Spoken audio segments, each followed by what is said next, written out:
An adventure at Brownville. There was only one school in Brownville, and I was the only teacher.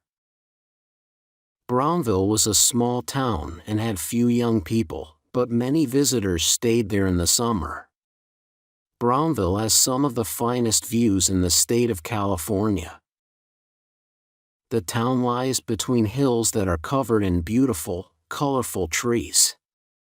In the hills, the air is fresh and clear. Many visitors came to Brownville to improve their health. They walked on the hills and breathed the good, clean air. I saw many of these visitors because I lived in a boarding house. In summer, the house was full of guests and I talked to most of them.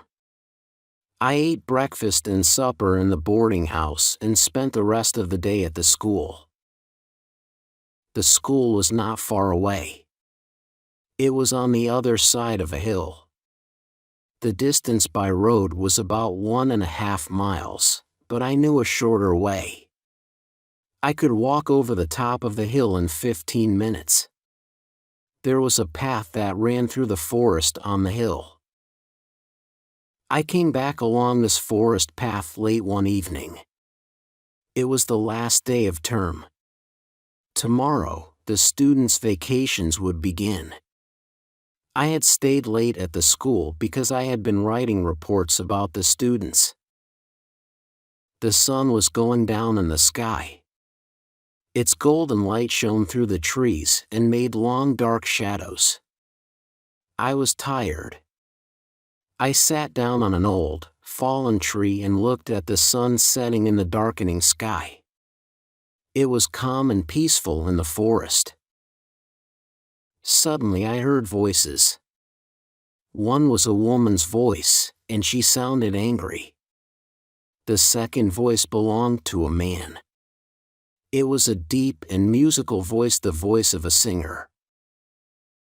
I could not see who was speaking, but I could hear the words clearly. "Don't threaten me," the man said.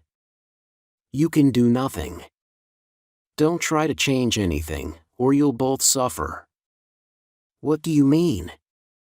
said the woman's voice angrily. It was a cultivated voice. She spoke clearly and well. "Do you mean that you'll murder us?" The man did not reply. I wanted to get to the boarding house. It was supper time, and I was hungry. But I did not want to pass the man and woman. I looked around and saw no one. I stood up quickly and walked on. It was almost dark now, but suddenly I saw the two people among the trees. They were standing on the path. The man was tall and slim. He seemed to be wearing black clothes. But there were too many shadows and I could not see clearly. The woman wore a pale gray dress. They did not see me. As I watched, the woman knelt on the ground in front of the man. She held her hands together in front of her face. Was she begging for the man's help? Or was she praying that he would not hurt her? I did not like this scene. There was trouble here. I stepped behind a large tree. When I looked at the path again, the man and woman had disappeared. I walked on until I saw the light of the lamps shining from the windows of the boarding house. The scene of the man and the woman in the forest stayed in my mind. It had made me feel unhappy and uncomfortable. I saw some new guests at breakfast the next morning. A young woman sat at a table opposite mine, but she was not the woman who I had seen last night. Then a younger lady entered the dining room. The two young women looked very similar. And they were both extremely pretty. When the second young lady spoke, I recognized her voice immediately. I had headed in the forest. The two ladies were sisters. I guessed that they were about 18 and 20 years old. I finished my coffee and felt the dining room quickly. We were the only people in the room, and I did not want to listen to their private conversation. That would be rude. And I did not want them to notice me. I did not see the tall, slim man. How'd I heard him? He was in the garden of the boarding house. As I had guessed, he was a singer. He was practicing his singing. He was singing La Donna e Mobile, a song from Verdi's opera, Rigoletto. The singer had a very good, strong voice. Maybe it was too good. Why was he in a simple boarding house in Brownville and singing in this way? This was strange. Did he want the guests to admire his voice? I walked away quickly. When I returned to the boarding house later, I saw the elder sister. She was standing in the garden with the singer. He was dressed in black clothes. His back was turned toward me, so I could not see his face. Brownville was a small town and it had no theaters or restaurants. So when the people of Brownville finished their work, they enjoyed gossiping. I enjoyed gossiping too. Who were these unusual visitors, and what was their story? The singer was talking easily to the younger woman. I guessed that they knew each other well. When I came into the garden, he stopped talking and turned around. He looked straight at my face. The man was not young. I guessed that he was about 50 years old. His face was extremely handsome. His hair was thick and black as the clothes that he wore. And the clothes were very fine. They were smart, fashionable and well-made. They looked expensive. He could not have bought clothes like these in Brownville. I had seen pictures of opera houses in the fashionable cities of Europe. This man reminded me of the men in those pictures. The man looked at me as if he knew the thought in my head. Did he know what I was thinking? The expression on his face was not angry or frightening. But I suddenly felt afraid. Why? I could not explain it. I only knew that I was afraid of this dark and handsome man. He was dangerous. I did not like him. He put his hand on the young woman's arm and turned her away. Then they stepped inside the boarding house and disappeared. Neither of them spoke to me. The landlady of the boarding house always liked to gossip. She always had the latest news and was happy to talk about it. So I asked her about the new guests. The two girls are Pauline and Eva Maynard, and they've come from San Francisco, the landlady said. Pauline is the older sister. The man's name is Richard Benning. He is their guardian. He has taken care of the girls since their father died. Soon, when the girls are 21, they'll have their father's money. Meanwhile, Eva isn't well. Mr. Benning believes that the good air of Brownville will improve her health. Mr. Benning takes very good care of the two girls, the landlady went on. He spends a lot of money on them and on himself. But maybe he's spending their father's money. It was now my summer vacation. I did not have to go back to the school for several weeks. I walked on the hills and enjoyed the views and the fresh air. I often met Richard Benning and the two girls walking on the hills too. They seemed to be very happy together. Then I remembered the strange words that I had heard one of the sisters say. "Do you mean that you'll murder us?" Why had Eva Maynard said this? For a short time, I forgot those frightening words. Then one morning, the people of Brownville were all talking about a tragedy. Something terrible had happened in their town. Pauline Maynard, the elder sister, had died. Many people came to the boarding house to say a few kind words. I went into the sitting room. Eva Maynard was standing beside the body of her dead sister and she was weeping. Pauline Maynard was lying in a wooden coffin. Her face was extremely pale. She looked as if she were asleep. A crowd of people stood in the doorway of the sitting room and stared at the scene. Suddenly, Richard Benning pushed his way through the crowd and entered the room. He tried to hold Eva's hand, but she pulled it away. She stood up and cried out. "It's you!" She shouted. "You've done this. You. She doesn't know what she's saying," Richard Benning said in a soft voice. "She has a terrible shock. She's upset." Benning moved toward Eva, but she stepped away from him. He did not try to touch her hand again. Instead, he moved his hand in front of her face slowly once.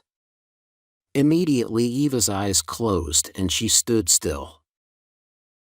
Then Benning held her hand and put his other arm around her shoulders. Suddenly she began to weep again. Then Benning gently led the young woman out of the room. A few days later, there was an inquest in Brownville. The coroner listened to the words of Benning, a doctor, and several people in the boarding house. Then he wrote these words on Pauline's death certificate, "Cause of death heart disease." They thought that Pauline had died suddenly because her heart was weak. Benning sent for an undertaker from San Francisco. The undertaker took Pauline's body back to the city and she was buried. Neither Benning nor Eva went to the dead girl's funeral. Many of the people of Brownville thought that this was wrong and strange. "Poor Eva," the landlady said to me. "Her health is not good. Mr. Benning is worried. He doesn't want to take her back to San Francisco. Her health might become worse if she goes to the city. It's better for her to stay here, in Brownville." A week passed. One evening, I finished my supper and went into the garden. I saw Richard Benning and Eva Maynard standing beneath a tree. They were holding each other's hands and looking into each other's eyes. It was a very gentle and romantic scene, but it was wrong. They looked like lovers. Benning was a 50-year-old man and Eva was not yet 20. Also, he was her guardian. Benning should be like a father to the young woman, not a lover. I stood in the shadows and they did not see me. I did not move, but I listened. "You will kill me," said Eva. "I know that you killed Pauline. I beg you to kill me quickly. Let me go. Let me be at peace." Richard Benning did not reply. He released Eva's hand and walked away. He walked up the hill to the forest where I had first seen him. As he walked, he sang. His fine voice sounded beautiful and wild. Eva stared at her guardian. As she listened, she put her hands together. She held her hands in front of her body as if she was praying. I walked out of the shadows. Eva turned and stared at me. Maybe I had frightened her. "Miss Maynard," I said, "I'm sorry. I came into the garden and I heard what you said. I believe that you're in danger." "You can do nothing," she said. Her voice was soft and she had a strange expression on her face.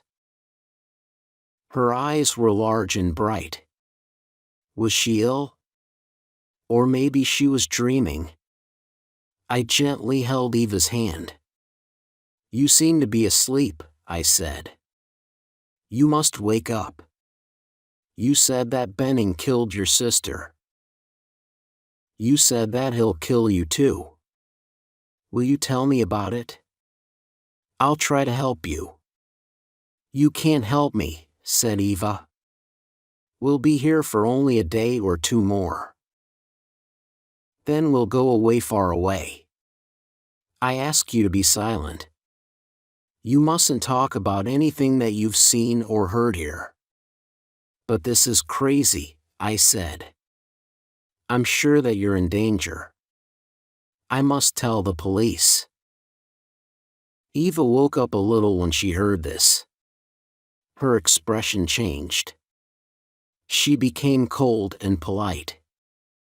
This is my business, not yours, she said. But your sister died here in Brownville, I said. And she died suddenly. Now you are in danger. The people of Brownville might be in danger too. You must tell me what happened. Didn't you love your sister? Yes, I loved her, said Eva. But I love him more. Do you think that the police will believe you? You heard a secret conversation. If you talk about it, I'll say that your words are lies. No one will believe your story. Suddenly she smiled. It was a beautiful, sweet smile. I could not believe her words. They were so hard and cold. Eva held my hand tightly. Come with me, she said. We'll walk together. He will be away all night. He won't know that you've been with me. We'll walk and talk. And you'll forget what you've seen and heard. You'll forget about us. Truly, I did not know the ways of women then. I was happy to walk in the garden with Eva Maynard. I was a little in love with this beautiful young woman. We talked about the people of Brownville. And we talked about their love of gossip. I did not want to go to my bed. Before I said good night, I asked Eva to walk with me the next day. There's an old mill on the top of the hill. Will you walk there with me tomorrow afternoon? We can enjoy the fine views from the mill. If he's not here, yes. I'll walk there with you, said Eva. I went to bed feeling happy. I smiled happily as I fell asleep. The next morning, I awoke feeling even happier. Today is going to be a special day, I thought. Eva was not in the dining room at lunchtime. Maybe I had hoped for too much. I am only a school teacher in a small town. And I am not very rich, or very handsome. But I was not disappointed. Eva came into the garden. Benning must have gone away. I was the happiest man in the world. Eva said nothing as I followed her up the path to the old mill. She knew the way there because she had walked to the mill many times with her guardian. Eva and I did not have a conversation, but she sang songs. She sang happy and sad songs. Her feelings changed as quickly as clouds pass across the sky. 1 minute sunshine, the next minute shadow. I was happy to be with her, whatever she felt. She walked and I followed. When we came to the mill, she did not stop walking. She crossed an old wooden bridge and took the path up the high hill. It was the path to a place called the Eagle's Nest.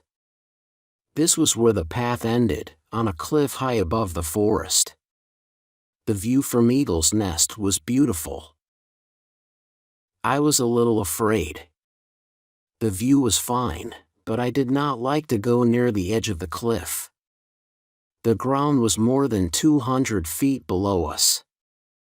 But Eva stood on the cliff's edge and looked up, not down.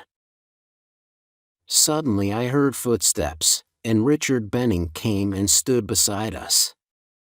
"I saw you walking on the path," he said carelessly, "so I came up too." Eva turned toward us. She still stood on the edge of the cliff. Her eyes were shining and she was smiling. There was a look of love on her face. "I'm so glad that you came," she said. She was staring at Benning. Her loving expression showed that she was telling the truth. But then I saw something else in her expression. Eva's mouth was smiling, but suddenly there was fear in her eyes. She looked like a frightened animal. With a smile on her lips and fear in her eyes, Eva stepped backward. She fell over the edge of the cliff to the ground below. Benning and I ran down the path to the bottom of the cliff. He got there before me. I did not want to look at Eva's body. Beautiful Eva was no longer beautiful. Benning looked at her carefully, but he did not touch her. "She's dead, quite dead," he said. "I'll go to the town and get a police officer. Please stay here with the body." I did not know what to say. I was shocked. Benning started to walk toward Brownville. Then he turned and looked at me. "You saw what happened," he said carelessly.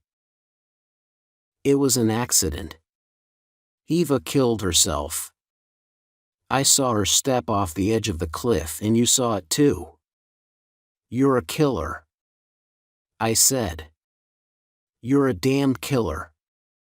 You didn't touch her, but I know that you killed her." Benning turned his back toward me and walked away. As he walked through the forest, I heard him singing. He was singing a song from Verdi's opera, Rigoletto.